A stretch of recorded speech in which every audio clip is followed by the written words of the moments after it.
Yo, what is going on, guys? Welcome to the video. I hope your day is going great. Mine's been pretty good, and today we're going to be talking about trades. So we're going to go over every single individual team and talk about what trade they need to make during the offseason in order to better their team for Season 2. Now, lately I've been asking you guys what type of content you want to see, and you've been leaving a lot of suggestions for me down in the comments, and I really appreciate that, and I figured this would be a really good video. Somebody left the comment down below because the signing window is now open. It opened today on August 1st. This is what is posted on the Overwatch League website. August 1st, 2018. Signing window opens for teams to negotiate extensions with current players or to sign players from their affiliated contenders teams. Teams also may begin making player trades. So teams are now able to make trades with each other, and I do have a feeling that some big trades will happen, and we're going to go over the ones that are potentially going to happen or the ones that I think should happen. Now, this is going to be a two-part series video. I'm going to do the first half of the teams today and the second half tomorrow. So if you guys are excited for this video, be sure to drop a like on it, subscribe to my channel for more daily Overwatch League content, and let's go ahead and hop into it. Alright guys, so we're just going to go ahead and go through the standings, the worst team to the best team in order, starting off with the 0-40 Shanghai Dragons. And I'm just going to be blunt here, guys. 0-40, that is pathetic. I honestly am disgusted with the Shanghai Dragons. I kept predicting that they would win at least one match, and I still can't fathom that they couldn't win one. I guess that's another topic for another day. And let's go and talk about their roster now because it was pretty awful. But they did make some upgrades during the season. Looking at their DPSs, they added Otto and Damon aside Dia, and that was a pretty good lineup. They started to improve with it, as well as Geguri on the off tank, Fearless on main tank. Where I think they're lacking right now is definitely support. They did add Sky mid-season, and he was okay. I expect him to be a bit better, but it wasn't really that much of an upgrade over All-Terrain or Free Fill,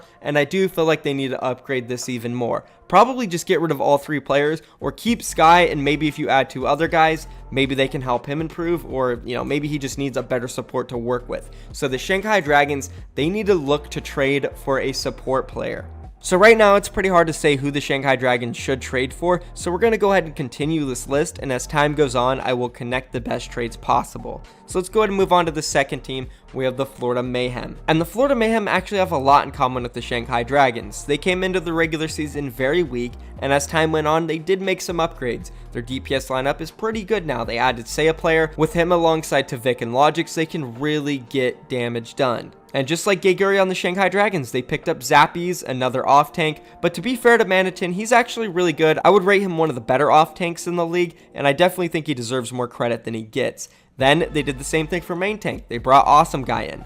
Now, I would say overall, Shanghai Dragons probably had better upgrades, but there are still some good ones like Say a player. That's an insane upgrade there. But where the problem is for them, which they didn't make any changes, just like Shanghai Dragons, is their supports, Zupe and Zebosai, especially Zebosai. Now, I don't want to be mean again, but he might have been the worst support in the entire league, or at least tied for like bottom two, because he honestly just was always dead, never in the right position. He never helped his main tank. Like, who knows, maybe Swoosh can actually be a decent main tank, and we don't even know because Zebosai is just so blah. So just like the Shanghai Dragons, Florida Mayhem needs to change their supports. And now moving on to the third worst team in the Overwatch League, we're talking about the Dallas Fuel. And now actually they probably aren't the third worst as we speak, but throughout the regular season, technically they are the third worst, and the trades that they need to make to improve are definitely at an unknown right now. But if there was somebody that I would look at and think, okay, maybe they could trade him or maybe they should trade him, it would definitely be Effect.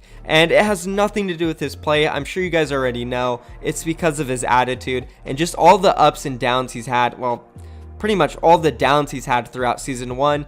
It did nothing to help the team overall. And again, I really do hope everything is going great for Effect, and maybe Aero and Jane can help him through the issues he has, and they possibly could, and I hope they can. But if not, if he does have attitude issues still, or, you know, for some reason to trade somebody, I think Effect, you could get a lot for him. I think his value would still be pretty high despite all the attitude issues and stuff. You can trade him over to Seoul Dynasty and get players like Wakid and Munchkin, who possibly could be an upgrade, especially if you take attitudes into consideration. So I think if Dallas Fuel were to make a move, a trade they would need to do to improve would be Effect.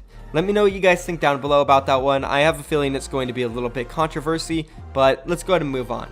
Moving on to the 9th ranked team, we have the San Francisco Shock, and these guys definitely made a lot of changes throughout the season.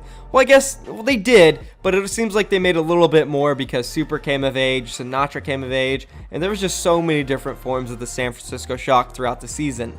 They also had IDDQD on their roster, who they never used once, so that's a big yikes. Anyways, they have 12 players, so it would be interesting for them to make a trade. I feel like they made all the changes they wanted late into the season, like picking up Choi and Architect, which were great pickups, by the way. But if they were to make a trade, I definitely think they would combo like Nomi, IDDQD with somebody like Dante, maybe Sinatra, depending on which one they would rather keep, and then look to get a really big all-star, whether it's a main tank, whether it's an off tank, somebody like Gesture or like Mano, someone really good from another team that could help boost your team play. You have a lot of Koreans. You have Choi, you have Architect. You know, you can build a Korean roster. So there's a lot of things that the San Francisco Shock could do, but I definitely think they could group IDDQD, Nomi with a really good player, you know, whoever it is. It could even be Sleepy, and then get an all-star in return like Jonak, Ryu Jahong maybe. I don't know if that would be a good trade, but it's something that could happen. They would definitely need some type of three-way trade because I know Jonak and Jahong are on full Korean rosters. There's no reason like Sleepy would go over there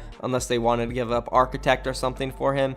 But it's still possible. Three-way trades will happen 100%. And overall, the San Francisco Shock do have 12 players. Their roster seems pretty complete, and it was hard to come up with somebody for them to trade similar to Dallas. But if they were to, I think this would be the route they'd go. And now moving on to the 8th ranked Seoul Dynasty. This is where it starts to get interesting because we're getting to the playoff contenders. Seoul Dynasty, they were extremely close to making it, and if they would have had just a few different changes throughout the season, they could have. I think during the offseason, to correct their mistakes, they need to start to look for a better main tank. Miro was not the answer, and Cookie was okay, but he just was okay. They need an all-star. This roster is kind of the Lunatic High roster that we saw dominate in Korea for Season 2 and Season 3 of Apex. And during that time, Miro was one of the best Winstons in the world. Something happened to him. I'm not sure what. We'll probably go over that some other day, but that was the problem. Main tank was such a big issue. They had to swap Jahong to it, for crying out loud. That was terrible. They need to look to trade. Maybe Fisher is a player they can get. Maybe they can talk to the Devils Fuel, somehow get OGE in effect. They can trade like Munchkin, Wakid, Gambler, a 3-for-2 trade. Something like that could possibly work for them. But I think their primary target needs to be Fisher this season. He has already expressed that he would prefer to be on a full Korean team, and it doesn't seem to be going that great for him in the LA Gladiators organization. So I already see Fisher leaving the LA Gladiators no matter what, and Seoul Dynasty would be the perfect spot for him and them. Now moving on to the Houston Outlaws. They're a pretty solid roster. They're a bit one-dimensional though. I think they relied too much on Linkser throughout the season. They are solid though. They're off-tank Coolmat, he's flexible. They have Spree to flex in the off-tank role as well. Muma, he can play any main tank. You don't have any issues there. The supports are pretty good too. They have Bonnie to flex, Boink to come in, and the problem was Jake. It really was. They need a tracer. Clockwork and Jake would not cut it. And going into Season 2, they 100% need to pick up a solid tracer. I know Tracer's not meta right now, but let's be honest, guys. Tracer has been meta forever. It's like Diva. If she disappears for a month, 2 months, she's eventually going to be back. It's the Overwatch logo, for crying out loud, guys. Tracer will be back, and they need somebody that can play it at a very high level. And people have talked about this all season long. Houston Outlaws, trade with the San Francisco Shock. Try to get Sinatra, try to get Dante. Those are 2 superstar Tracer players. Maybe even Florida Mayhem, go for Logix. Those 3 tracers would really help this team. And that's pretty much all I gotta say. It's pretty obvious. We talked about it a little bit yesterday in my mistakes video. Houston, get a tracer for Season 2. Trade for Dante, trade for Sinatra. Go for it. And now moving on to the good old Philadelphia Fusion, who were sitting at number 6, but made the finals. So they went very deep. And they actually have 12 players on their roster, similar to the San Francisco Shock. They actually made no changes throughout the regular season though. They started with 12 players on their roster, and seeing them make the finals is actually really interesting. The Philadelphia Fusion also weren't shy. They used every single player on their roster throughout the season, and they didn't just use them a little bit. I'd say maybe Dayfly and Shadowburn got the least playtime, and they still even played a decent amount of matches. Oh, actually, guy, I forgot about Joe Meister. Oh my god, poor guy. So Joe Meister was the only player on this roster not to play once. So before you guys go down in the comments and correct me, don't worry, I already did it. Anyways, that's enough about Joe Meister. Just looking at this roster, it's pretty solid. I think they have good players all around, but there are 2 roles I would want to improve on, and that would be flex support, which is Boombox right now, and main tank, which is Fraggy and Sato. Now, Boombox, starting off with him, he looked pretty good in the first couple stages, but when we got to stage 4 in the playoffs, he wasn't playing that great. Specifically the finals, he was so outclassed, he just looked really off with it, and I do have a feeling he was the reason they, well, I wouldn't say lost, but he was definitely a reason they didn't do as good as they could have. They were putting Hoppa in there playing Zenyatta sometimes, for crying out loud. Like, yeah, that's pretty bad. Then for the main tanks, we have Fraggy and Sato. Now, I think Fraggy and Sato are pretty decent. They can cut it as main tanks in the Overwatch League.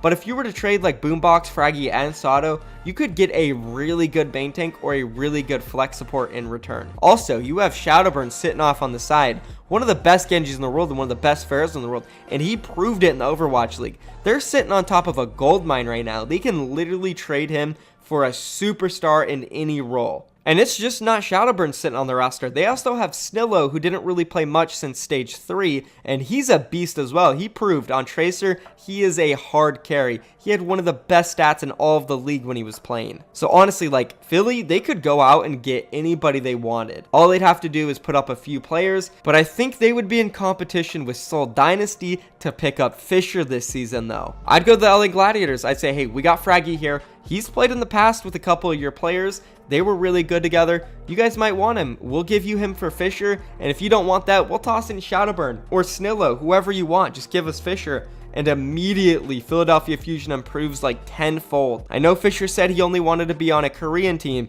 but Philadelphia Fusion, they got second this season. That's pretty good. And that's it for the Philadelphia Fusion. It'll definitely be interesting seeing what they do in this offseason. And that is going to be it for this video, guys. As I said at the beginning, it is going to be a 2-part series. I will do the rest of the teams tomorrow. This will give me more time to think about it. Maybe some big news will come out, and I can come up with some really good trades that can possibly happen. Also, you guys down below, leave some of your favorite trades that you would want to happen. I'll take a look at those, and maybe we'll discuss them in the video tomorrow. Anyways, thank you for watching. I don't want to drag this video out on any longer. If you enjoyed it, be sure to subscribe for more daily content, and I'm out of here, guys. Peace.